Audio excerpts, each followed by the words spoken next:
Hello and welcome to the English Creature channel. This is an English language channel to teach non-native English speakers the correct way to enunciate words in the English language. I am a native speaker of the English language. I have a BA in political science from the University of Toronto and a Juris Doctor from Southern Illinois University, a Doctor of Law that is, and I'm a licensed attorney here in the state of Illinois. I grew up in Canada. I have a Canadian accent, which is typically considered one of the most desirable accents in the media here in the United States and also Canada. And it is an accent that is without specific inflections that are difficult to understand.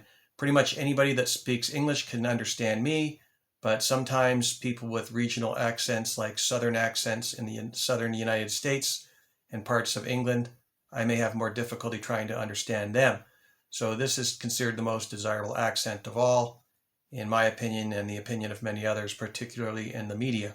So that having been said, today's lesson is going to be the verb to be, as in Shakespeare's famous to be or not to be. That is the question. And the first out of the gate is I am. I am.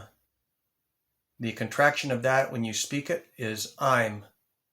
And typically you will say I'm instead of I am. I am, when you speak it, is very awkward.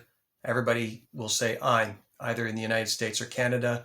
And I'm sure that is equally true in the UK and Australia and so on. So it's I'm, I apostrophe M. That's the contraction for I am. I am. And here we have you are, you're. You are, you're. So you can see it okay. And it's your, you are, Y-O-U apostrophe R-E.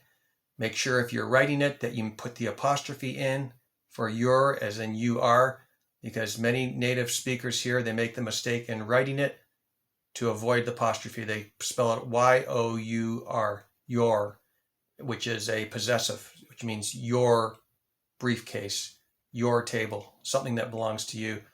Your with the apostrophe is the to be verb. And if you want to emphasize something like no, you are, you'll say you are going to the cinema. You say I'm not going to the cinema, and somebody responds you are going to the cinema. You would say you are in that instance to emphasize a point, but typically it's you're going to the cinema. You're going here, you're going there. Next is he is. He is. The contraction of that is he's.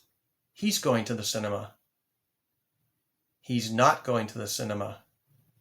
The emphasis would be he is going to the cinema. So you would emphasize it by saying he is to make a point. Otherwise, it's typically going to be he's with the apostrophe S. And here we are. She is. She's going to the cinema. She is going to the cinema. That would be the emphasis. If somebody is contradicting it, then you would emphasize by saying she is. She is going to the cinema. If somebody says she's not going to the cinema, she is going to the cinema. Otherwise, it's just she's with the contraction. That's normally what is spoken in the English language, both in Canada and the United States, and probably the rest of the English-speaking world. It's. It is. It is. It's. It's this. It's that. It's over there.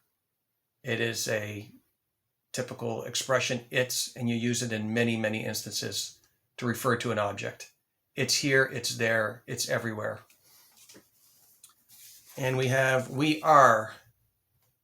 We are. We are going to the cinema. We're going to the cinema. No, you're not. We are going to the cinema.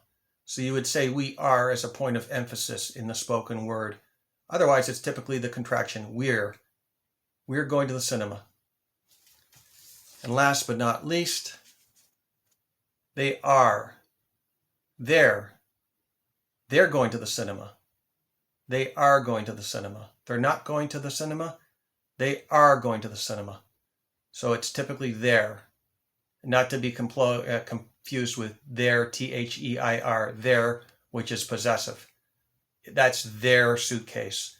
That's their bookcase. That's their table.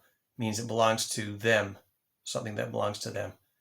And that pretty much concludes it. That's to be, and I look forward to doing more lessons. So endeth the lesson, and hope you receive something of value from it. Thank you very much.